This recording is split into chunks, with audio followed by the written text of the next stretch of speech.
Catherine Mansfield की एक बहुत ही मशहूर कहानी है गुड़िया का घर। ये कहानी एक खूबसूरत खिलौने के बारे में है, लेकिन ये खिलौना समाज की एक बहुत ही कड़वी सच्चाई को सामने लाता है। चलिए आज इसी कहानी की दुनिया में चलते हैं। कहानी की शुरुआत होती है एक तोहफे से, एक बहुत ही शानदार तोहफा। पर जानते हैं, ये तोहफा बहुत जल्द एक बहुत ही क्रूर खेल का सेंटर पॉइंट बन जाता है। तो एक परफेक्ट घर और एक बटी हुई दुनिया, कैसे एक बच्चे के खिलौने ने एक पूरे शहर के भेदभाव को सामने लाकर रख दिया। देखिए, सब कुछ शुरू होता है बर्नेल परिवार में आए एक शानदार डॉल हाउस से। पर यह सिर्फ एक खिलौना नहीं था। बहुत जल्द ये समाज में जो गहरी खाई थी ना, उसका प्रतीक बन गया। इस कहानी के दिल में हैं दो परिवार, और सच कहें तो दो बिल्कुल अलग दुनियाएं हैं। एक तरफ है बर्नेल, अमीर इज्जतदार, उनकी 3 बेटियां हैं, इसाबेल, लॉटी और केजिया।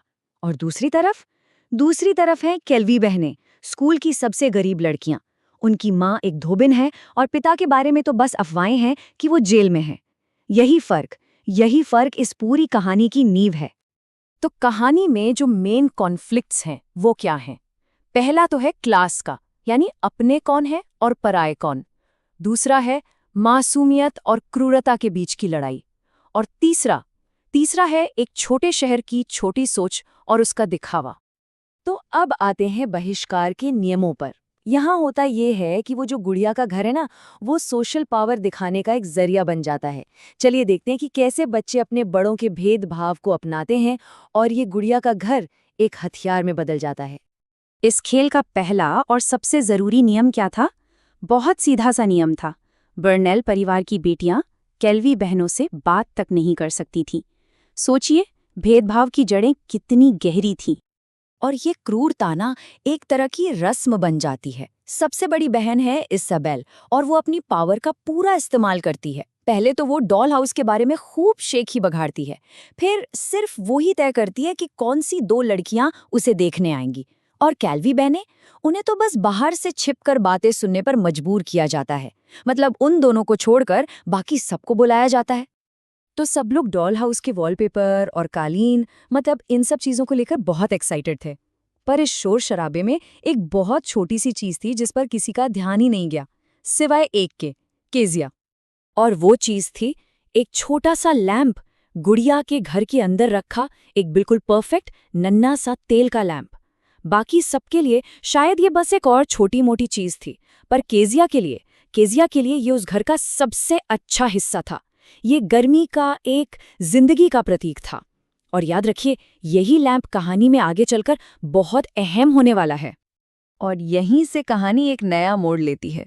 दया का एक काम, एक बच्ची जो समाज के बनाए नियमों को नहीं मानती, वो उन्हें तोड़ने का फैसला करती है।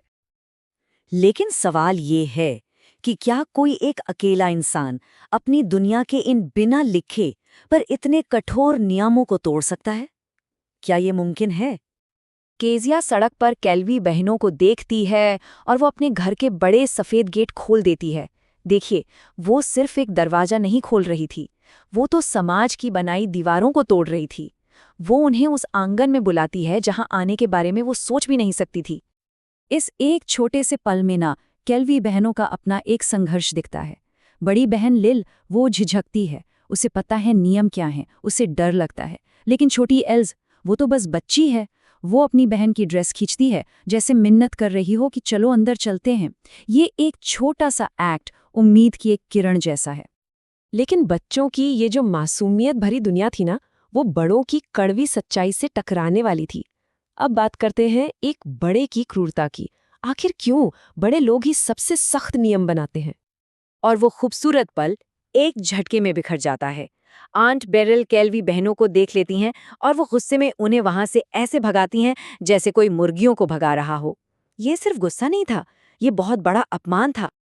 तो सवाल उठता है, आंट बेरिल इतनी क्रूर क्यों थीं? आखिर बच्चों के साथ कोई इतनी बेरहमी कैसे कर सकता है?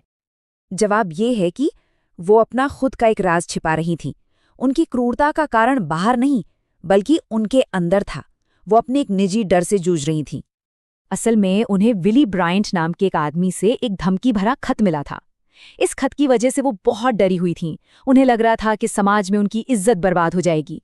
तो उनका गुस्सा असल में उनका अपना डर था जो उन बच्चों पर निकल रहा था।